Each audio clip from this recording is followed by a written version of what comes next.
पुन्हा एकदा आपण जाऊया दादरच्या शिवाजी पार्कामध्ये आणि त्याचबरोबर दिल्लीतल्या जंतर मंतरची सुद्धा दृश्य बघणार आहोत। दादरच्या शिवाजी पार्कमध्ये सध्या आंदोलन सुरू आहे। सीजेपीच्या आंदोलनाला पाठिंबा देणारा आणि त्याचबरोबर दिल्लीमध्ये तरुणांवरती जो लाठीचार्ज झाला होता त्याचा निषेध करण्यासाठी हे आंदोलन सुरू आहे। खरं तर या आंदोलनाचा पुकारा ज्युनियर ठाकरे बंधू म्हणजेच अमित ठाकरे आणि आदित्य ठाकरे यांनी दिलाय। अजून ते पोहोचलेले नाही आहेत, परंतु गर्दी मात्र मोठ्या प्रमाणावरती जमा झाली आहे आणि दुसरीकडे जंतर मंतरवरती रोहित पवार पोहोचलेले आहेत। नारे दिले जात आहेत, त्याचबरोबर अतिशय विविध क्रिएटिव्ह अशा पद्धतीने पोस्टर्स आणि त्याचबरोबर स्लोगन्स सुद्धा या तरुणाईच्या या आंदोलनामध्ये पाहायला मिळत आहेत। खरं तर वेळ 5ची होती, परंतु 4:30 वाजलेत आणि आतापर्यंत प्रचंड मोठ्या प्रमाणावरती गर्दी जमा झालेली आहे। मनामनामध्ये देशाभिमान जागूया अशा विचारांनी, अशा प्रेरणेने आज हे आंदोलन इथे आयोजित करण्यात आलेलं आहे। आणि या आंदोलनासाठी आपण बघतोय अनिल देसाई, खासदार अनिल देसाई पोहोचलेले, त्याचबरोबर खासदार संजय राऊत सुद्धा या ठिकाणी पोहोचलेत आणि स्थानिक आमदार महेश सावंत सुद्धा पोहोचलेले आहेत।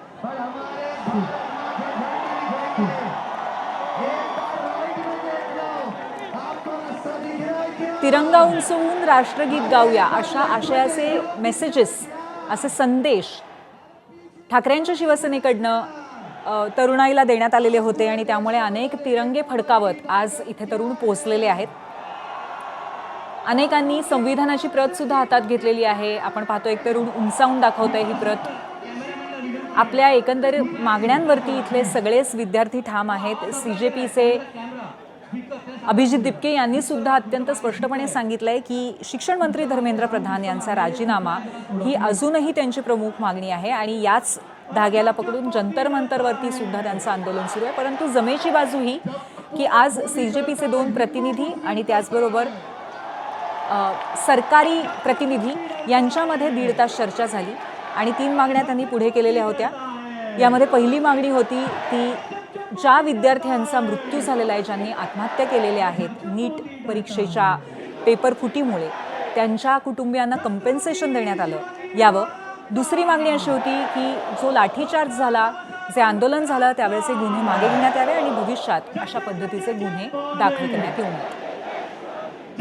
आपले प्रतिनिधी अजय माने आता शिवाजी पार्कमध्ये आहेत। अजय, वेगवेगळी पोस्टर्स दिसत आहेत, वेगवेगळ्या पद्धतीचे स्लोगन्स कानावरती पडत आहेत, काय सांगता येईल आत्ताच्या आंदोलनाबद्दल आणि त्याचबरोबर ठाकरे बंधू कधी येणं अपेक्षित आहे? यामिनी, जसा पहिला प्रश्न तू विचारला की आता वेगवेगळे पोस्टर दिसतात, पण हे पोस्टर एवढे युनिक आहेत म्हणजे हे डिजिटल वर्ल्डमध्ये जगणारी ही सगळी तरुणाई, युवा शक्ती म्हणून आपण बघू शकतो त्यांना। आणि त्यांच्या हातात असे जे मीम कंटेंट किंवा मीमवरून एकमेकांशी संवाद साधण्याचा जो त्यांचा प्लॅनिंग असतो आणि त्याच पद्धतीने हे वेगवेगळ्या अनुषंगाने ते पोस्टर ते बनवून आलेले आहेत आणि त्या पोस्टरवरून त्यांच्याकडून तो निषेध केला जातोय। दुसरी बाब म्हणजे की आता थोड्याच वेळात आदित्य ठाकरे जे आहेत ते या ठिकाणी दाखल होत। समोर ज्या ट्रॉली उभारण्याचा प्रयत्न केला गेला आणि त्या ठिकाणी जे ते त्यांची भूमिका मांडताना आपल्याला पाहायला मिळते। पण यात आपण जर पाहिलं तर आताही माझ्यासमोर एक पोस्टर, त्याच्यात लिहिलेलं आहे की गलत वाले धर्मेंद्र चले गए असं सुद्धा म्हटलं गेलं। म्हणजे वेगवेगळ्या गोष्टींनी जे ते पोस्टर दाखवण्यात आलेले। Dear minister, seen isn't response असं म्हटलं जातं। म्हणजे इंस्टाग्राम, फेसबुकची जी रोजची भाषा आहे, कमेंटमध्ये येणं, DM करणं किंवा मेसेजिंगमधली जी भाषा आहे त्या भाषेचे पोस्टर केलेले आहेत आणि ते एवढे बोलके आहेत आणि ते एवढे सटर आहेत। त्यामुळे डिजिटल युगातले हे आंदोलन होते आणि या आंदोलनात AI आणि डिजिटलचा वापर करून गेलेली पोस्टर पाहायला मिळतात। दुसरी बाब म्हणजे की या संपूर्ण आंदोलनात कुठल्याही पक्षाचा झेंडा जो आहे तो पाहायला मिळत नाही। फक्त आणि फक्त देशाचा तिरंगा जो आहे तो या ठिकाणी फडकवला जातो आणि प्रत्येकाच्या हातात जे ते तिरंगे असलेले आपल्याला पाहायला मिळतात आणि या तिरंग्यासोबतच ह्या सगळ्यांचा निषेध व्यक्त करण्याची वेगवेगळी पद्धत आहे। यात आणखी एक महत्त्वाचं म्हणजे की नव्याने रॅप पद्धतीने गायले गेलेले देशभक्तीवरचे जी गाणी आहेत ती गाणी ह्या ठिकाणी वाजवली जातात आणि त्याच्या तालावर तरुणाई जो आहे तो निषेध व्यक्त करताना पाहायला मिळते। त्यांच्या घोषणा या नवीन पद्धतीच्या आहेत। म्हणजे आपण या आधी जर पाहिले तर देश स्वातंत्र्यापासून ते आतापर्यंत अनेक लढे, अनेक आंदोलनं झाली। प्रत्येक काळात नव्या नव्या युग पद्धतीने जी ती आंदोलनं करण्यात आली होती। पण या डिजिटल युगात, या डिजिटल जगात वावरणारी ही सगळी जेनझी जेन अल्फा ही पिढी, मिलेनियलची शेवटची पिढी, ही सगळी या आंदोलनात सामील झालेली आहे. आणि इंस्टाग्रामवरची जी भाषा आहे ती भाषा आता तरुणाच्या हातात, या तरुणाच्या हातात पाहायला मिळते. म्हणजे जे मीम कंटेंट आपण आता सध्या सटायर पद्धतीने वापरतो, एकमेकांना मेसेजमध्ये वापरतो, त्या मीम कंटेंटमधून एक वेगळी कल्पना मांडून हे सगळे पोस्टर्स आहेत ते बनवण्यात आलेले. दुसरीकडे अनेकांच्या हातात देशाचं संविधान, भगतसिंग यांचं पुस्तक, डॉक्टर बाबासाहेब आंबेडकर यांची प्रतिमा, भगतसिंग यांची प्रतिमा, अनेक पद्धतीने ते लोक आपला निषेध जो आहे तो व्यक्त करण्यासाठी या ठिकाणी आलेले आहेत. आणि मागणी फक्त एकच अजय, आहे. नक्कीच ही सगळी धर्मेंद्र पोस्टर्स, प्रधान हे सगळं आपण जेन्झीचा वाईब म्हणूया, हा वाईब तर आम्हाला या सगळ्या दृश्यातनं दिसतोय.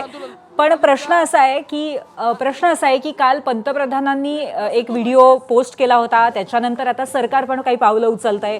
तर या पातळीवरती तिथल्या लोकांची तू काही चर्चा केलीस का? आत्ता तू चर्चा करू शकतोस का? त्यांचं म्हणणं काय आहे याबद्दल? मी इथल्या लोकांशी बोलण्याचा प्रयत्न केला. या सगळ्यांचं म्हणणं जे आहे ते एकच आहे की आम्हाला ना फक्त आणि फक्त राजीनामा जो आहे तो या पंतप्रधानांचा पाहिजे.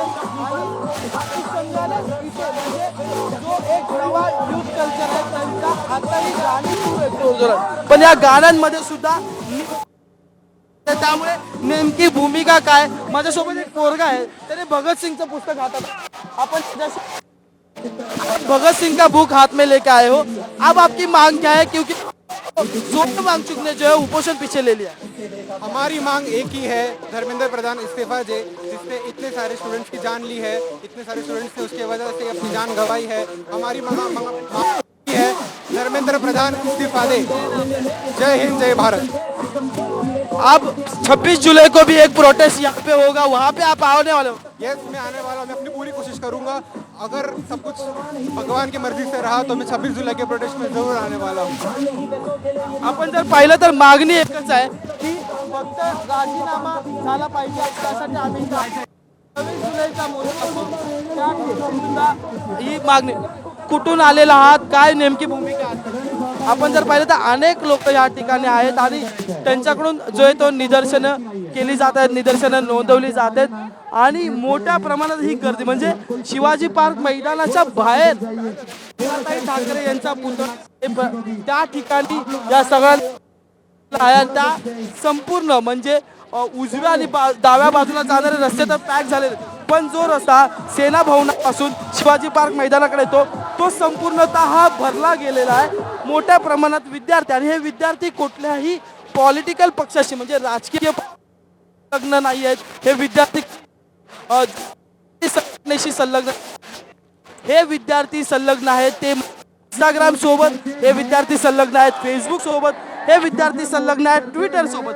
आणि ह्या ट्विटर, फेसबुक आणि इंस्टाग्रामहून ज्या वेळेस आंदोलनासाठी एकत्र या असं पोस्टर प्रसारित केलं जातं किंवा पोस्टर ऑनर केलं जातं, त्यावेळी हे विद्यार्थी ते फॉलो करतात आणि या ठिकाणी जे ते दाखल होतात. आणि त्याच पार्श्वभूमीवर आजही ज्या वेळेस ठाकरेंच्या शिवसेनेकडून ट्विट करण्यात आलं की उद्या आम्ही देशहितासाठी एकत्र येतो, आणि त्याच्यानंतर तात्काळ एवढ्या प्रमाणात विद्यार्थी जे आहेत ते दाखल झाले. त्यामुळे कुठलाही राजकीय जो लीडर आहे या विद्यार्थ्यांना किंवा कुठलीही विद्यार्थी संघटना चळवळ असेल ती या विद्यार्थ्यांच्या ह्यांना नेतृत्व करत आहे. तर या विद्यार्थ्यांचं नेतृत्व आहे ते म्हणजे नव्यानं भारत घडत असताना जे त्याचा वापर केला गेला ते सोशल मीडिया या विद्यार्थ्यांची जे ते नेतृत्व करते असंच म्हणावं लागेल. आणि त्या सोशल मीडियावरून आपल्या मित्रांना, आपल्या ओळखीच्यांना, आपल्या परिचयाच्या लोकांना नक्कीच. आणि आता इथे अजय, राज ठाकरेंच्या पत्नी शर्मिला ठाकरे सुद्धा पोहोचलेले आहेत. परवाही आपण बघितलं होतं जेव्हा उत्स्फूर्तपणे असंख्य लोक शिवाजी पार्कात जमले होते, तेव्हा शर्मिला ठाकरे, उर्वशी ठाकरे आणि राज ठाकरे यांनी खाली जाऊन त्यांची भेट घेतली होती. त्यानंतर 10 लोकांचं शिष्टमंडळ राज ठाकरेंना भेटायला आलेलं होतं. आता आदित्य ठाकरे आणि त्याचबरोबर अमित ठाकरे सुद्धा इथे येणं अपेक्षित आहे. पण आदित्य ठाकरे किंबहुना पोहोचलेले आहेत. आपलं अर्थातच लक्ष आहे इथल्या घडामोडींकडे.